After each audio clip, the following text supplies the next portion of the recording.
આકાશવાણી ભુજ સમાચાર અશરફ નથવાણી વાંચે છે. નમસ્કાર. આજે હોળીનું પર્વ સમગ્ર જિલ્લામાં શ્રદ્ધા અને ભક્તિભાવપૂર્વક ઉજવવામાં આવી રહ્યું છે. સાંજ ઢળતા જ ચોરે અને ચોટે વિવિધ દેવ મંદિરોમાં હોળીનું પૂજન કરી હોળી પ્રાગટ્ય કરવામાં આવશે. આવતીકાલે રંગભરી ધૂળેટી ઉજવવા લોકોમાં અનેરો ઉત્સાહ જોવા મળી રહ્યો છે. ધૂળેટી પર્વ નિમિત્તે અંજારમાં રાજાશાહી વખતના પરંપરાગત ઈશાક ચંદ્રનો લગ્નોત્સવ યોજાશે. છેલ્લા 200 વર્ષથી ઉજવાતી આ પરંપરા અંતર્ગત વિવિધ આયોજન હાથ ધરાશે. રાજ્યના રાજ્યપાલ અને મુખ્યમંત્રીએ રાજ્યના સૌ નાગરિકોને રંગ ઉમંગના ઉત્સવ હોળી ધૂળેટીની શુભકામનાઓ પાઠવી છે. હોળીનો તહેવાર પરસ્પર પ્રેમ, સૌહાર્દ અને પ્રકૃતિના રંગોથી જીવનને સજાવવાનો સંદેશ આપે છે તેમ રાજ્યપાલ આચાર્ય દેવવ્રતે જણાવ્યું છે. જ્યારે મુખ્યમંત્રી ભૂપેન્દ્ર પટેલે આ ઉત્સવ જનજનના જીવનને ખુશી, સમૃદ્ધિ અને ઉલ્લાસના રંગોથી તરબતર કરી દે તેવી શુભકામનાઓ વ્યક્ત કરી છે. જિલ્લામાં હોળી ધૂળેટી અને રમઝાન માસની શાંતિપૂર્વક ઉજવણી માટે પોલીસ તંત્ર સજ્જ બન્યું છે. છેલ્લા 3 દિવસથી પૂર્વ કચ્છ પોલીસ અને પશ્ચિમ કચ્છ હેઠળના તમામ પોલીસ મથકના અધિકારીઓ દ્વારા હિન્દુ અને મુસ્લિમ સમાજના આગેવાનો સાથે શાંતિ સમિતિની બેઠકો યોજવામાં આવી રહી છે. લોકોને સુલેહ શાંતિ જાળવવા અપીલ કરવામાં આવી છે. ભાઈચારા સાથે તહેવારોની ઉજવણી કરવાની બાંહેધરી તમામ આગેવાનો દ્વારા આપવામાં આવી છે.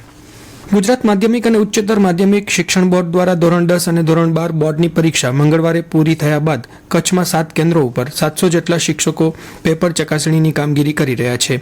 આગામી દિવસોમાં પેપર ચકાસણી માટે હજુ વધુ 7 કેન્દ્રોનો ઉમેરો થશે તેવું જાણવા મળ્યું છે. એપ્રિલના અંતમાં અથવા મે મહિનાના પ્રારંભે પરિણામ આવી જાય તેવી શક્યતા વ્યક્ત કરાઈ છે.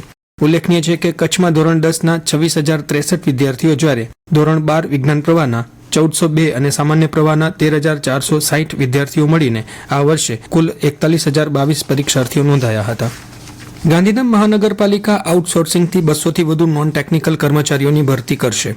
ગાંધીધામ મહાનગરપાલિકા બની તેને લગભગ 70 દિવસનો સમય વીતી ગયો છે અને સરકારમાંથી મહેકમ મંજૂર થાય તેની રાહ જોવાઈ રહી છે. તે વચ્ચે રોજબરોજની સુચારુ કામગીરી માટે મહાનગરપાલિકા દ્વારા એજન્સી મારફતે સ્ટાફ ભરતી કરવાની તજવીજ શરૂ કરવામાં આવી છે.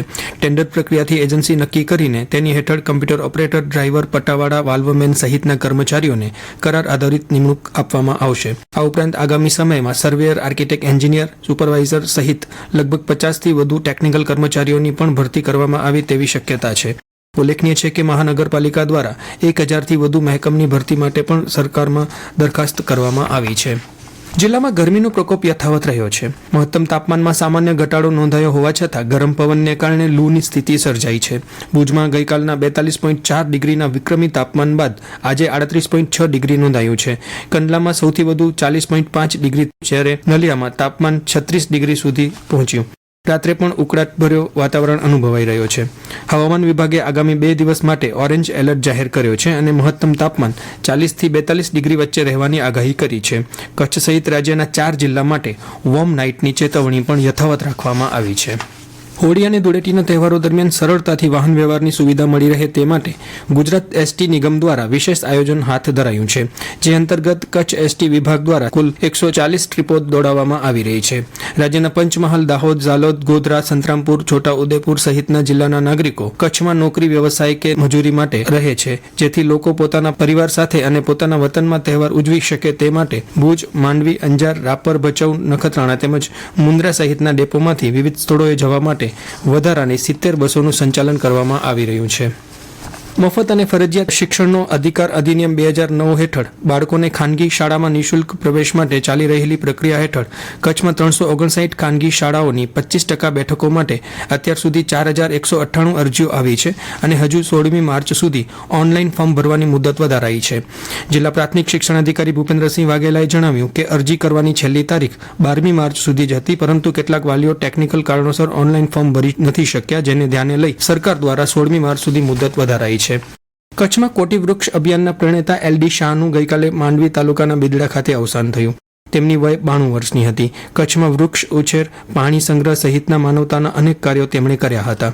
ભુજમાં માનવજ્યોત સંસ્થાની સ્થાપનામાં તેમનું મોટું પ્રદાન હતું. આ સંસ્થાના અધ્યક્ષ પ્રબોધ મુનવરે તેમની સેવાઓને યાદ કરી અંજલિ આપી હતી. ભચાઉથી 4 કિલોમીટર દૂર આવેલી પ્લાયની ખાનગી ફેક્ટરીમાં બોઇલરમાં લીકેજને કારણે ઓઇલ લાઇન ફાટી જતા ભીષણ આગ ભભૂકી ઉઠી હતી.